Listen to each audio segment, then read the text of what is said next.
गाड़ियां, यानी आपकी और हमारी कार्स एंड बाइक्स, जो केवल हमारी जरूरत नहीं बल्कि आसपास मौजूद बदलाव का आईना भी है। और शायद यही वजह है कि हर नई गाड़ी हमें भविष्य दिखाती है, हमारे आसपास हो रहे बदलाव की कहानी सुनाती है। ऐसे ही बदलाव की कहानी लेकर बाजार में आ रही है किया कारेंस।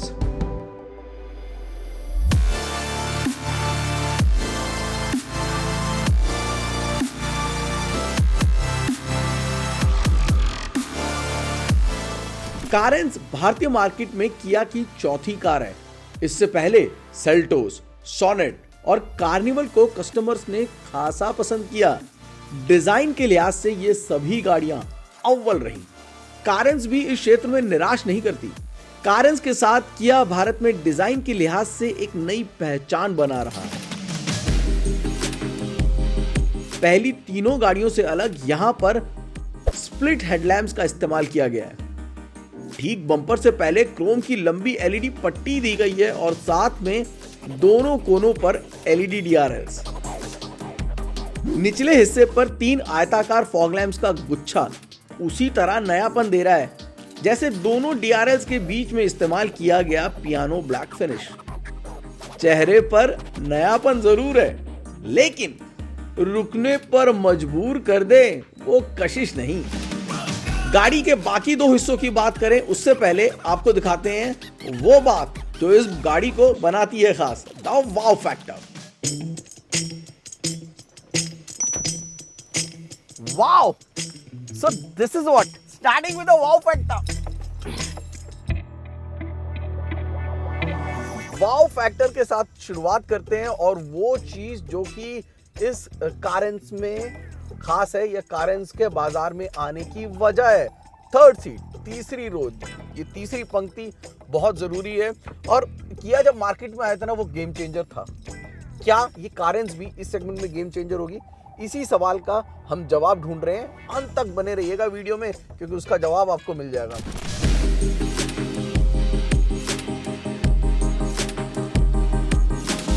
इसका जो व्हील बेस है वो सेगमेंट में सबसे बड़ा है, 2780 mm का।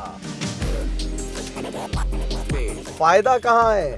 थर्ड रो में, तीसरी रो में शायद ही मुझे कोई गाड़ी इस सेगमेंट में याद है जहां पर मैं इतनी कंफर्टेबली बैठा हूं। माना कि मेरी हाइट इतनी ज़्यादा नहीं है, लेकिन फिर भी मुझसे भी लंबा व्यक्ति होगा ना, जो बाकी गाड़ियाँ हैं ना उनमें जितना वो परेशान होता उतना परेशान यहाँ पर नहीं होगा। मेरे को हेडरूम की तो वैसी कोई दिक्कत नहीं है, लेग रूम की कोई परेशानी मुझे नहीं हो रही है। यकीन मानिए मैं थर्ड रो की बात कर रहा हूँ। ये जो सेकेंड रो है वो अपने मैक्सिमम पे इस वक्त एडजस्ट की गई है। दोनों चीज़ों में कोई कमी नहीं है। आपके पास स्टोरेज स्पेस की अच्छी खासी गुंजाइश दी गई है, आपको चार्जिंग पॉइंट दिए गए हैं। तो ग्लास एरिया जो है वो थोड़ा कम है, लेकिन वो कमी आपको सेकंड रो और थर्ड रो में, और जो नई डिज़ाइन फिलॉसफी जिसका इस्तेमाल किया गया है, joy for a reason, there is a joy for reason. ये third row is a joy for reason, but there is something that is not so joyful, और it's a mix if I say. जो segment में बाकी एक का जो तगड़ा competition है वहां पर आपको पैनोरामिक सनरूफ मिलेगा, यहाँ पर आपको वो नहीं मिल सकता है। उसकी वजह जो एसी की पोजीशनिंग है सेकंड रो और थर्ड रो की वो बहुत अलग दी गई है, यानी कि इसकी वजह से आपको सनरूफ तो नहीं मिलेगा, लेकिन आपका जो एसी का वेंटिलेशन है वो बाकी गाड़ियों से बेहतर मिलेगा। रीडिंग लाइट तीनों रोज में दी गई है। एसी वेंट्स के बारे में आपने देख लिया है। हेडरूम लेग रूम कहीं नहीं है। 33% ज्यादा रिक्लाइन हो सकती है सीट, यानी कि लंबा सफर, आसान सफर, अच्छा थाई सपोर्ट भी है जो कि आपको यहाँ पर मिल रहा है, और इस सीट्स की कुशनिंग भी लाजवाब दिख रही है।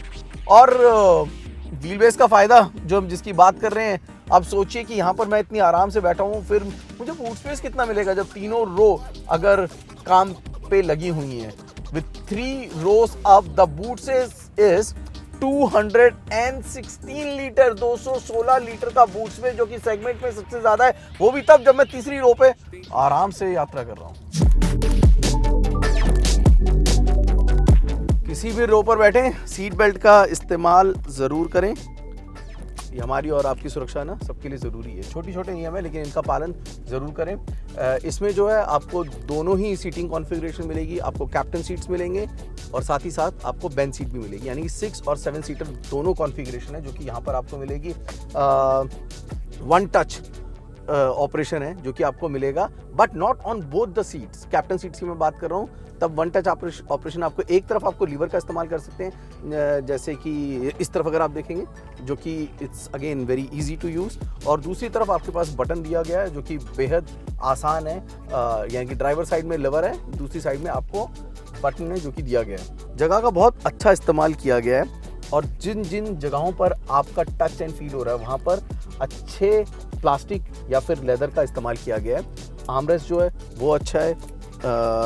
On my right hand side it is very good, but on left hand side ये थोड़ा सा छोटा और नाकाफ़ी फील हो रहा है, बट थोड़ा स्पेशियस ज़रूर हो जाता है। लेकिन ये जगह ये जो है ये थोड़ा सा नाकाफ़ी है when I am talking about these captain seats.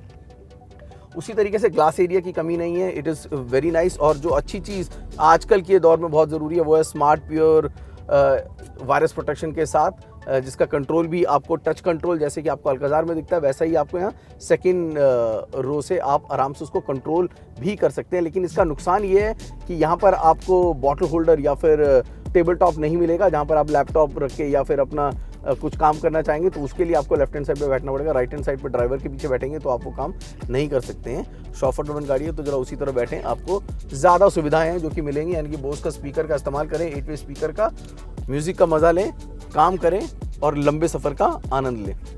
कुछ कमियों के बावजूद कारेंस के साथ किया ने थर्ड रो कंफर्ट के मामले में कस्टमर्स को कुछ नया दिया है जो कि काबिले तारीफ है। हमारी कहानी उल्टी चल रही है लेकिन किया का मकसद सीधा है, वो है मार्केट में मौजूद गाड़ियों से खुद को बेहतर और अलग रखना। फंक्शनैलिटी, प्रैक्टिकलिटी के साथ डिटेलिंग का भी खास ख्याल रखा गया है। फिर वो चाहे 10.25 इंच का टच स्क्रीन इंफोटेनमेंट सिस्टम हो, fully digital driver display, ventilated front seats, 64 colour की एम्बियंट लाइटिंग या फिर flat bottom steering wheel, 8 speaker Bose के स्टीरियो सिस्टम के साथ। यही नहीं, air purifier, wireless charger, 5 USB type C ports, features की एक लंबी लिस्ट है वो भी किया कनेक्ट के साथ। पहले लगा था कि गाड़ी की टक्कर होगी बाजार में मौजूद बड़ी गाड़ियों से, जहां पर Hyundai की अल्काजार, टाटा की सफारी, महिंद्रा की XUV 700, MG की हेक्टर प्लस जैसी गाड़ियां आती हैं। लेकिन अब इससे मिलने के बाद लग रहा है कि चपेटे में वॉल्यूम सेगमेंट की गाड़ियां भी आ सकती हैं, जैसे कि मारुति की XL6, महिंद्रा मराजो या फिर 5 सीटर हैरियर और हेक्टर जैसी गाड़ियां भी। ऐसा हम क्यों कह रहे हैं ये जानने के लिए इस वीडियो को अंत तक देखें। अब इंतजार रहेगा कीमत का, लेकिन कैसी चलती है ये जानने का इंतजार खत्म।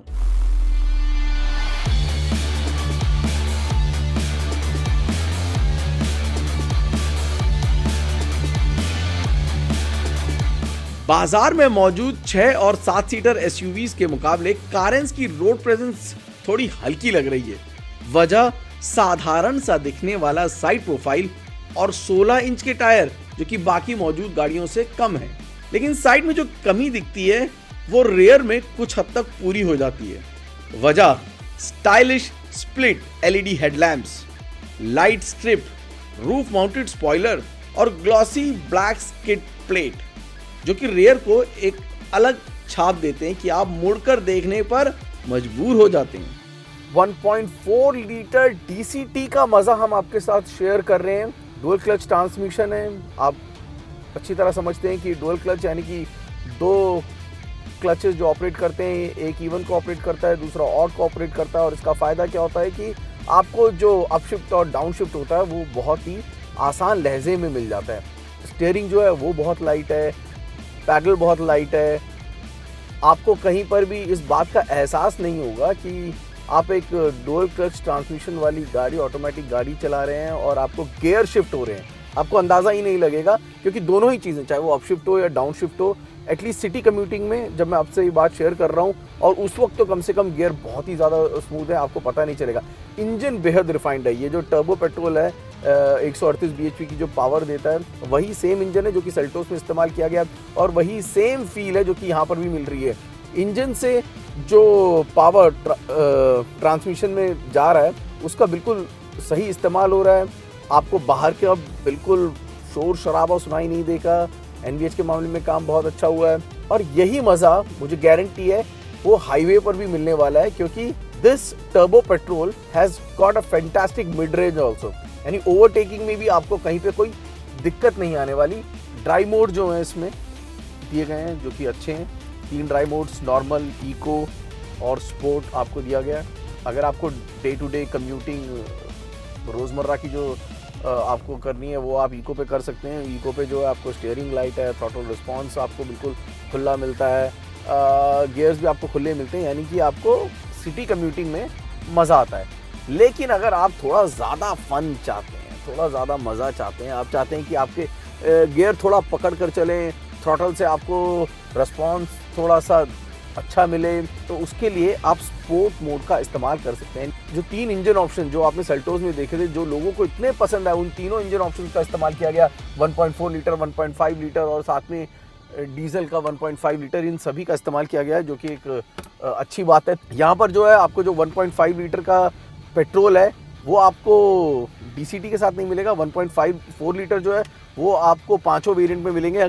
जिस तरीके से कार्निवल में आपको 5 वेरिएंट दिए गए हैं, उसी तरह से यहाँ पर भी 5 वेरिएंट दिए गए हैं। और ये जो 1.4 लीटर का जो इंजन है ये आपको 5 वेरिएंट में मिलेगा, जबकि जो दूसरा 1.5 लीटर वाला पेट्रोल है वो आपको 3 वेरिएंट में मिलेगा। जो प्लस है, प्रीमियम प्लस और लग्जरी प्लस, उसमें आपको यानी कि डुअल क्लच ट्रांसमिशन के साथ आपको वहाँ नहीं मिलेगा, वहाँ पे आपको सिर्फ मैनुअल ट्रांसमिशन के साथ मिलेगा। अगर आपको DCT चाहिए तो आपको 1.4 लीटर का इंजन है जिसका इस्तेमाल करना पड़ेगा, which is a very fun to use, if I say, easy to use, and something that I will recommend for those who want a car for city commuting as well as for highway driving for weekend love.